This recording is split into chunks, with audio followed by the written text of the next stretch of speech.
Okay.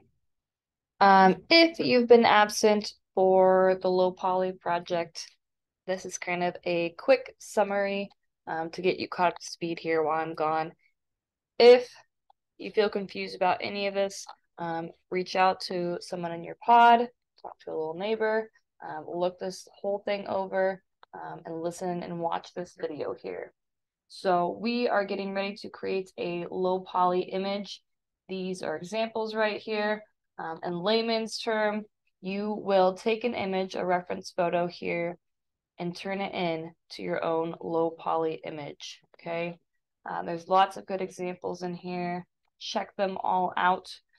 We want to work with one kind of main subject. You can do a landscape, but as you can see here, it's a little bit tricky.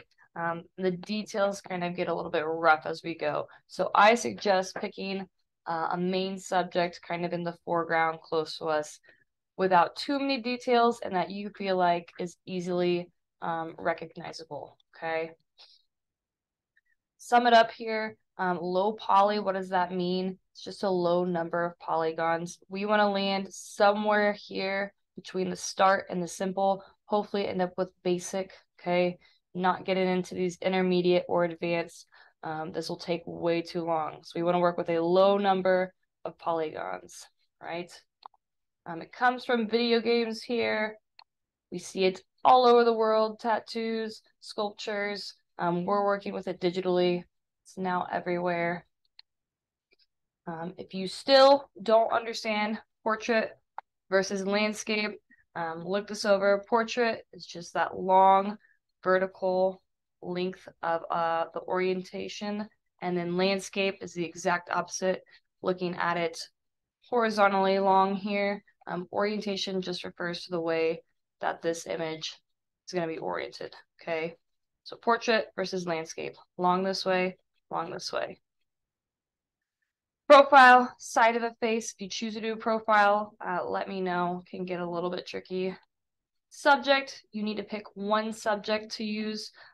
Mona Lisa is the subject here. Apples are the subject here. Flowers are the subject here.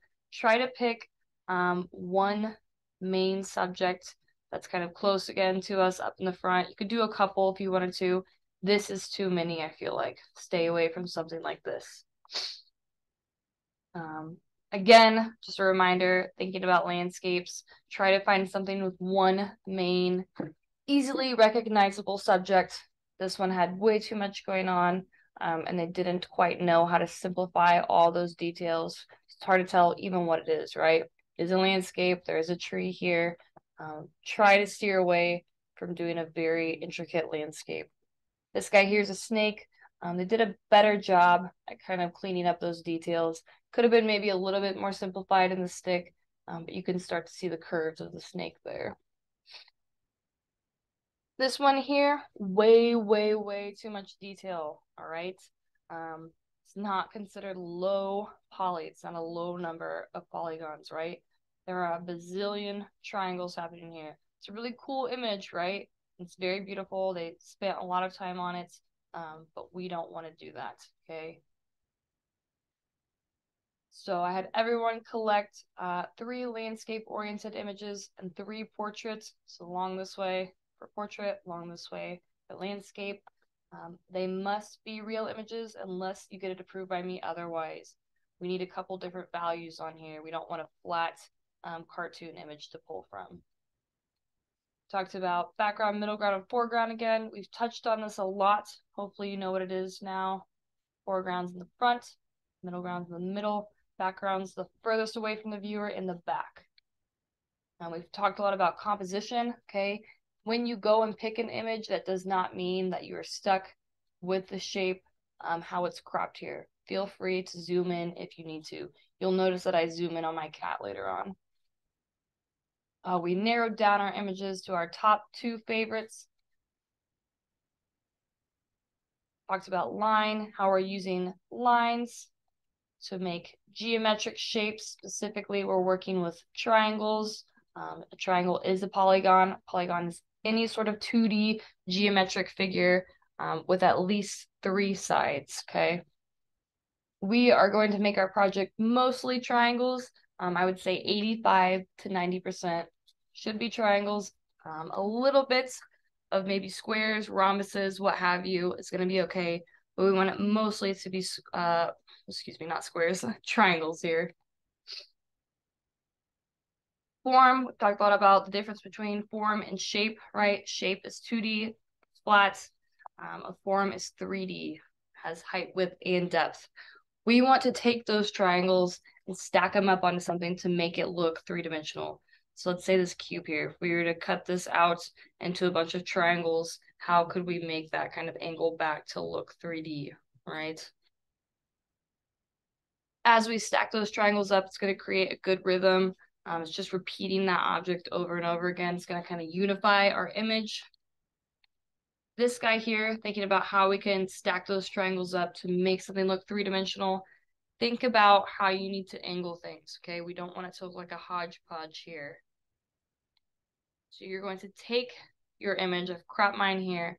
Think about how you want to start this. I break it up into main shapes first.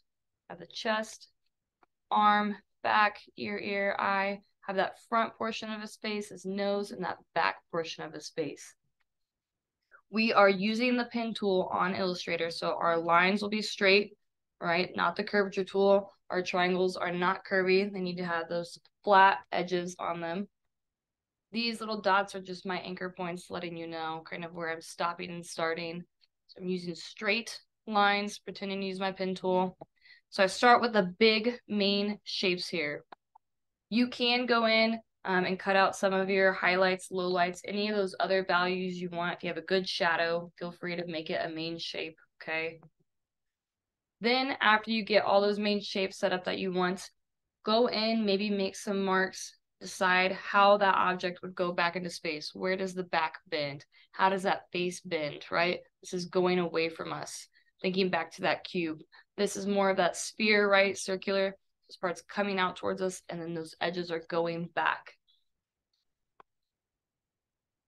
Then I made it into more of those straight lines, pretending to use my pen tool, dropping my anchor points, same amount of space. That is when I finally go in and start to add triangles here, okay? I'm being pretty intentional in where I'm placing the lines for my triangles. If you look over here at the edge of my cat, the edge of his chest here, I've made pretty thin triangles with the front. You can see all of them. I could have cut them this way, right, and made them a little bit chunkier, but I wanted to send those narrow, thinner triangles, this main line back in that direction to pull the viewer's eye back that way to show that the cat is kind of angled back in that direction. Same thing for up here by his ears. I've shot out my triangle lines kind of back in that direction to pull the viewer's eyes back there. So try to be intentional as you think about how you want to set that up, okay? Once you have your image selected and you've maybe printed it, practiced it just like I showed you, you're going to get it open into Illustrator here. Go to the big blue button that says New File. We're going to be making a print. We always need to title our artboard, right? Put your initials in there. Title it Low Poly, or if you have whatever you want to call it, the cat image, you could say RJ Cat, okay? Change this guy to inches. We're always in inches. We're working 22 by 17 here. This guy to RGB. We want this guy to be high. And then we're going to hit create. Forgot to change my orientation, but you forget to do that like I did. Set it up. Then change it back. Then we're going to go to File, Open. Find whatever image you're working with. I have this cute cat here. Open it up. Take it. Zoom it back out. We want it to fill our artboard completely. Over here in the properties panel, I'm going to turn down my opacity. Just like that. My artboard didn't change, did it? How rude of it. Let's do this way. There you go.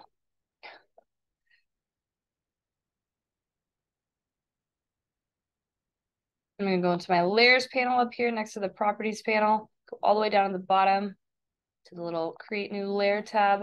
It's this square with the plus in it. I'm going to name this low poly.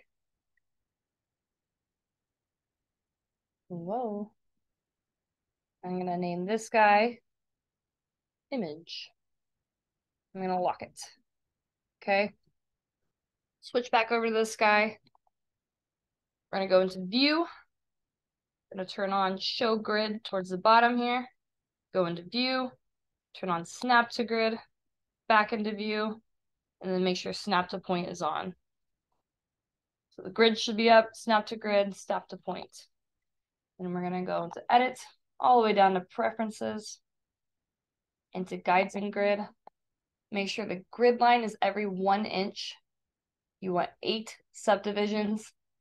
And then if your grid is not on top of your image here, uncheck this guy, okay? And hit OK. Then you're gonna take your handy dandy pen tool here, not the curvature tool, pen tool. Make sure the fill is off. If you don't have colors here, go to your library, open up default swatches, go to print, and it will pull them up here. I click on it. If it doesn't fill in your stroke, it fills on your fill. You can click over here and you can adjust it as needed. Double click, pick a color, hit OK. And zoom in.